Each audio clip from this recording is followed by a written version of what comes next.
to you earlier on, you had said the difficult conditions that the firefighters are under at the moment. What's the latest? Thanks so much.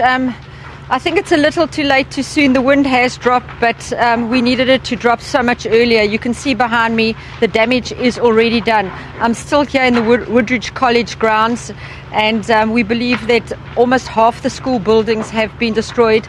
I've watched teachers and volunteers running around, breaking doors to get into other buildings to try and salvage the few things they can, but it's a really, really sorry sight. What I can do is confirm, we mentioned earlier that a 72-year-old woman had died, and that was unconfirmed. We can now confirm that elderly lady died in the Thornhill area, and her husband is badly burnt. He is currently in hospital. That has been confirmed by police.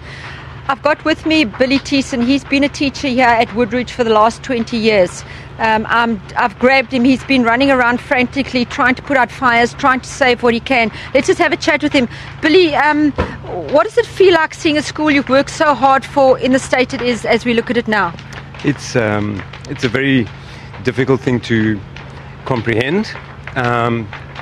This morning we never thought that anything like this was going to happen. We thought that the fires had died down on Wednesday and Thursday, and we really were caught. Thankfully the whole school were evacuated. There was supposed to be sports fixtures in dispatch today, and the Blundens buses were here, and they were able to evacuate all the children to Bay West. So the management at Bay West have been incredible. They did an unbelievable job in sort of making sure that the children were all safe, and they were also used as a central point.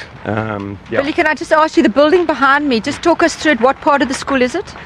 This building behind us is the girls' boarding house and the junior school and the prep school. It used to be my house, that one over there, and there are lots of memories, and it's just very, very sad, and we're hoping that the fire doesn't jump the quad into the old historic hotel building, which dates back to about 1870, and in there are a lot of prized sort of artifacts that the school have built up in the history. Billy, I'm going to let you go. I know you've got a lot to do. Thanks for talking to us. That is one of the teachers here at Woodridge College, obviously devastated by what's been happening.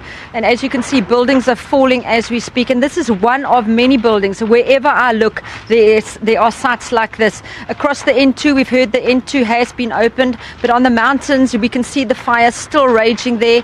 Up at the Jock Centre, weary firefighters and volunteers coming to get something to drink, to get eye drops put in their eyes.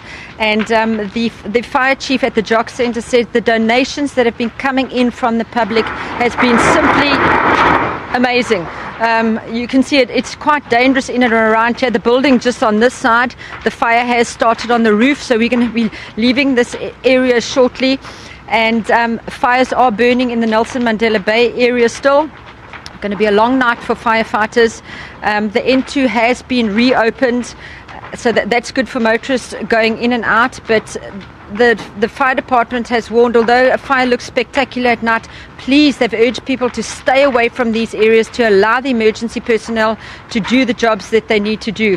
When we're out of areas where there's bright fires like this behind me, and it's pitch dark, it's really quite eerie, because you'll drive down these roads and you will just see these trees. They almost look like they've got fairy lights in them, but it's not fairy lights. They are just glowing with embers, and every now and again one of these trees will fall and crash down on the road. So extremely dangerous conditions. And I did say earlier, and I'll say it again, I heard the briefing that one of the fire heads was giving his team. He said, guys, you will work in twos tonight. You will not go into places alone. You must go in twos. So they're taking safety as paramount.